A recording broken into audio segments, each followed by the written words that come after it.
2009 on TSN is brought to you by the new Q horsepower from Quaker State. Unleash all your horses. And Michelin, a better way forward. It was sometime last year when Hyundai invited automotive journalists into the desert to meet the Genesis, a car that was going to take them where they have never been before into the luxury segment. And they even put it up against such labels as BMW. Many people thought that Hyundai was gambling to think they could play with this crowd, but listen to this. I think the car is a deal changer. I think it's amazing. If I'd closed my eyes, I could have been in a BMW 550, and that's an amazing compliment.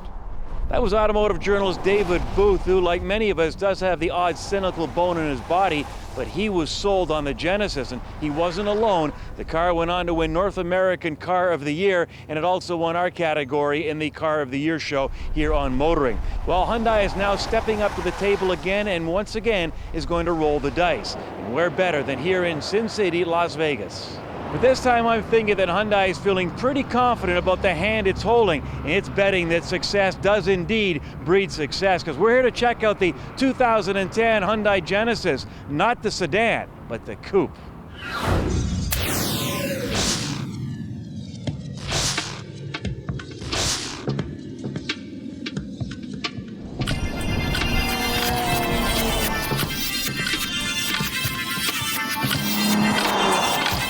Well, while the economy is hurting this year, Hyundai, on the other hand, we're having an awesome year. We're, for the first quarter of 2009, our sales are actually up 25% over last year.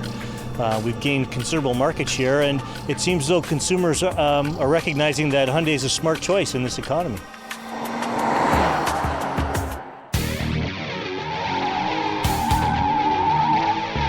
This coupe has always been on the drawing board.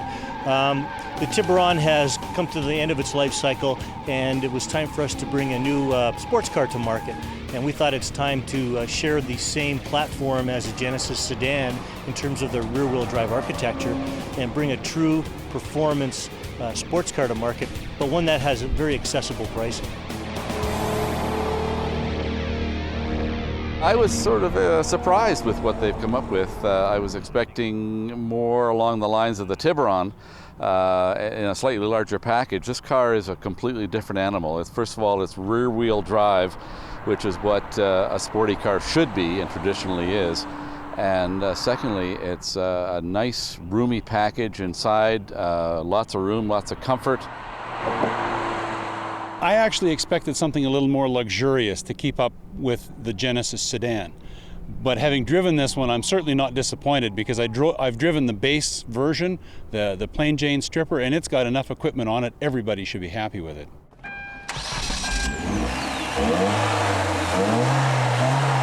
Powertrains in the Genesis really make it appeal to a broad range of buyers. The 2-liter turbo is the base powertrain. It's intercooled, develops about 210 horsepower, and it's a really nice powertrain. It's a good balance of performance and economy.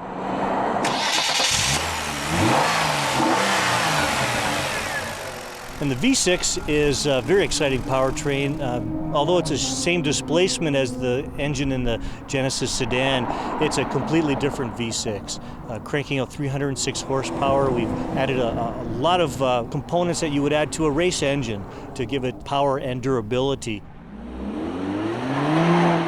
The styling is a knockout, I find. The styling of this car is exceptional. You know, along with intuitive, architecture is a word we're hearing more and more often in the car world. In fact, in this morning's technical meeting concerning this Genesis coupe, we were told that the rear-wheel drive system is an advantage to the car's architecture. Rear-wheel drive architecture, putting power to the rear wheels for a performance sedan, really differentiates itself from a front-wheel drive car. When you step on the throttle, as you transfer weight to the back, that's where the power is, that's where the traction needs to be. So the weight transfer, when you hit the throttle, you put the power to where the torque is. In cornering here at the track today, you can power out of curves, you can sometimes steer with the throttle. Those are aspects of driving you can't do with a front-wheel drive car. For a lot of enthusiasts like myself, this is the kind of car that puts a smile on your face. You can hit the corners hard, With the Brembo brakes, it stops really well, so you can go in and find your turning point aggressively. With the right amount of throttle, the car stays really balanced through the corners. Not a big fan of the stick shift. It's okay, it's not exceptional. I think it needs a little more work. The gold standard in shifting is BMW, and this car is not at that level, but not horrid. The clutch take-up and whatnot is good on it, but the shifter mechanism itself is a little clunky. Would like to see a little improvement there. And one minor little quibble, the grab handle is missing on the passenger side. I'm a grab handle fan, especially if somebody crazy is driving. So if you get the right angle set and the proper amount of throttle, you can just keep the car going around. I don't think they'll put a V8 in this because it's too nice a package with both the 6 and the 4, and I can't see them wanting to move the price point too high. So I think if they do anything, they may do things like up the power of the 6, and I'm sure their development program has more horsepower in store for this motor over the next couple of years. For $24,495, there's not too much on the market that's a true sports car that can go toe-to-toe with it. You think that's a big rig? You ain't seen nothing yet. More later on Kenzie's Corner.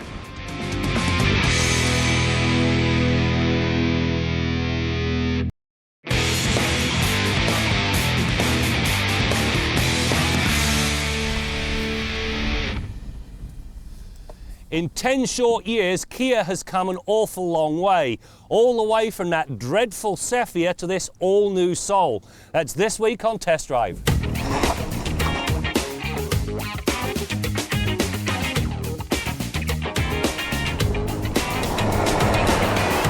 The crossover market is booming. According to Dennis DeRosier, the segment has grown from around about 100,000 units in 2001 to 320,000 units last year. True, the term crossover covers just about everything from a jacked-up minivan to a car-based SUV, but the growth potential is enormous, especially for the more fuel-efficient entrants. The Kia Soul is just such a beast. It not only blends a funky style with utility, it comes with some rare equipment considering its price point. When you talk $15,500, you don't expect to get a whole pile. With the Soul, well, it does surprise. To begin with, top-notch materials, and the layout is very logical. For instance, this center stack, one handspan covers the entire lot, and yet all of the controls are large enough to be operated with a gloved hand. And again, $15,500, it buys you a lot of car. Heated seats, heated mirrors, and Bluetooth connectivity are standard on every one of the vehicles.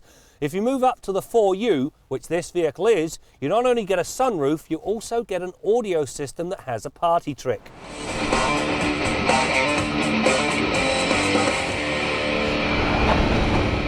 In the past, trying to get anti-lock brakes on an affordable ride was like looking for hen's teeth. Sadly, this outmoded thinking continues today. Finding electronic stability control as a standard feature on an entry-level offering, well, it's even rarer. It is, however, standard on the $17,995 Kia Soul 2U.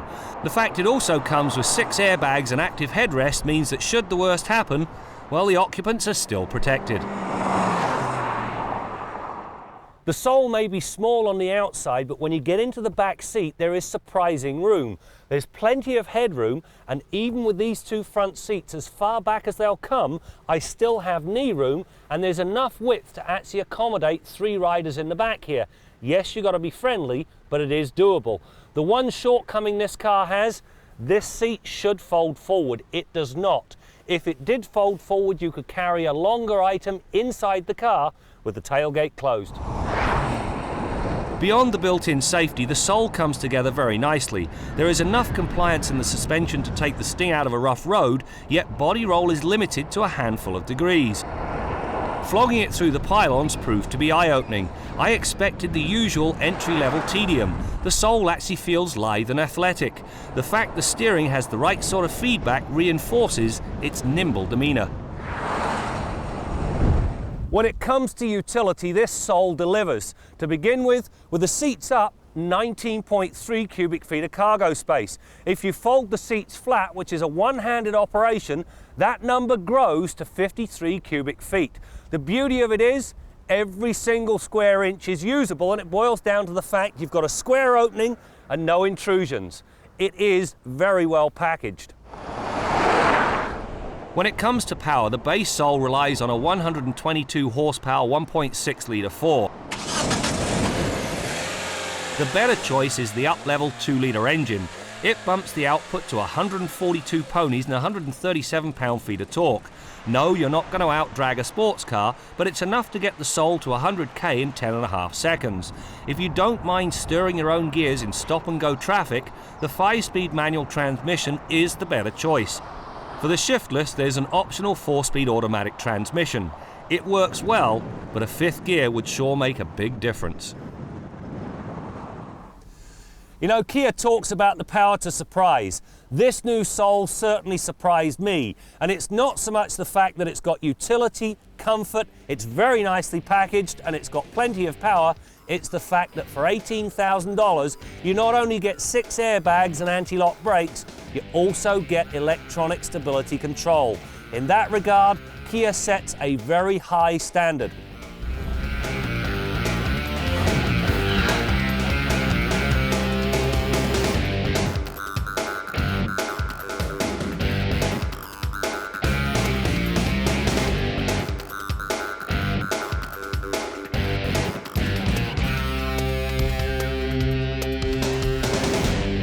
Make sure you check out the Motoring website at motoringtv.com. You can watch any program you may have missed. In fact, how about a trip down memory lane and see what we were driving as far back as 1988. Check out our blog, our photo gallery, and much more. It's all there at motoringtv.com.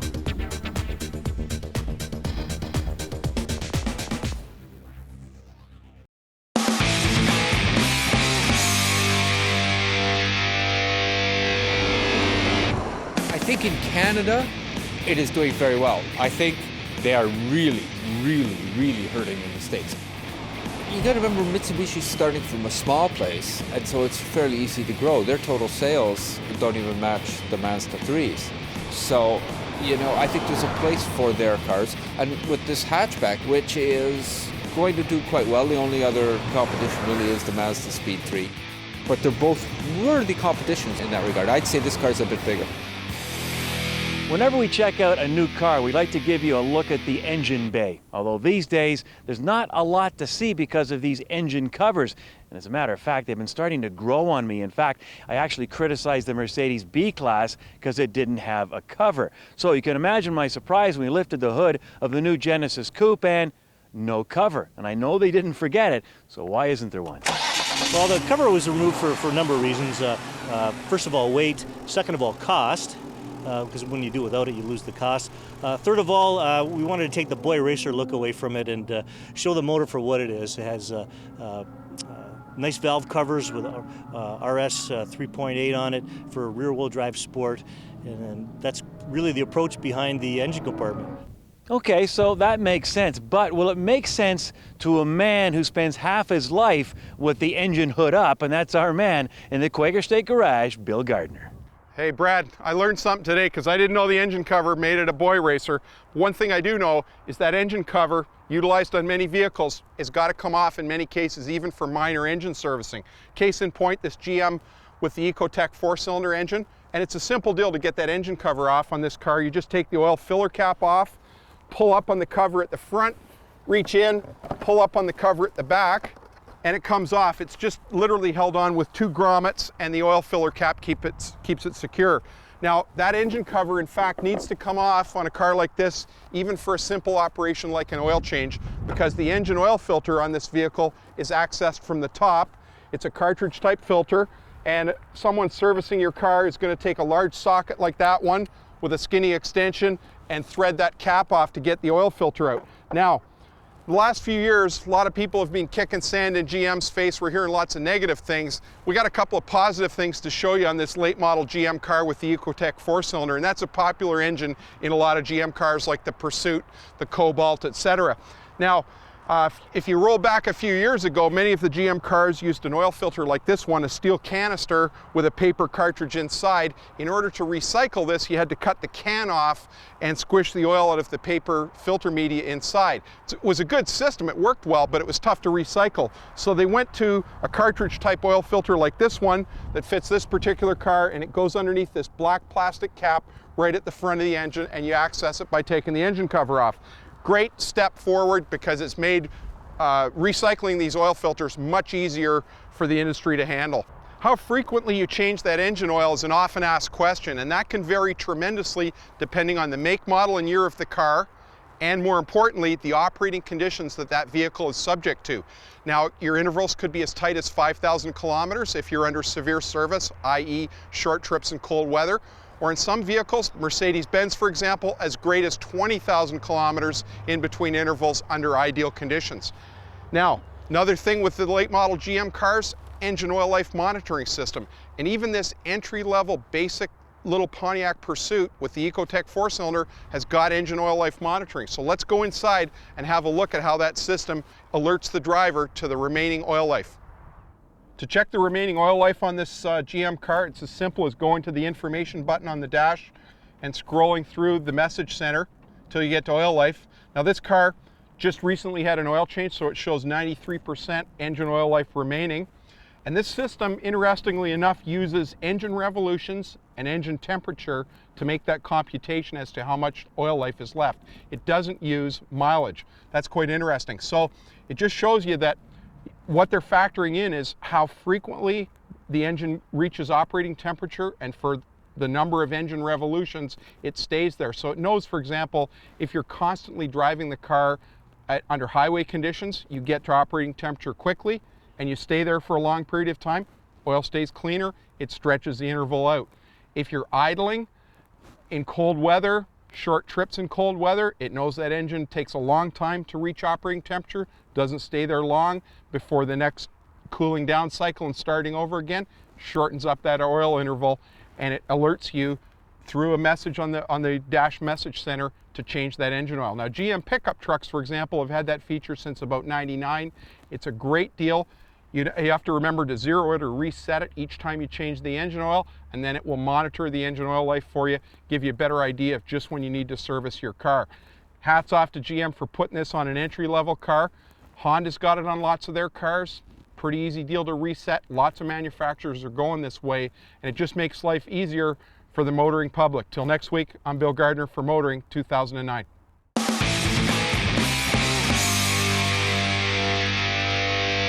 Closed captioning on Motoring 2009 is brought to you by the 2009 Chevrolet Traverse Crossover. It's everything you've ever wished for, and then some.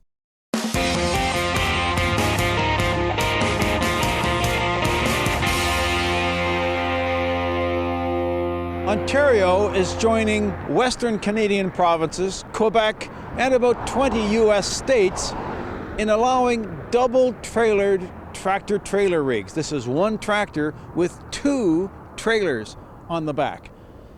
So now these vehicles will be twice as long and twice as heavy as they are now. So they'll be twice as difficult to maneuver and take twice as long to stop. Now, you know what that sounds like to me? That sounds like an awful lot of big crashes on the 400 series highways, and the statistics prove that. These rigs are statistically the most dangerous vehicles on the road. So why are they letting this happen? Well, partly it's in response to demands from the trucking industry, because it will reduce fuel consumption, it theoretically will reduce emissions. Has nobody ever heard of railways? Maybe you just put all the stuff on the train and ship it to Montreal or Calgary or wherever it's going. Never mind. Now, the fact is this is a pilot project. They're supposed to be evaluating this to see if they're going to make it permanent.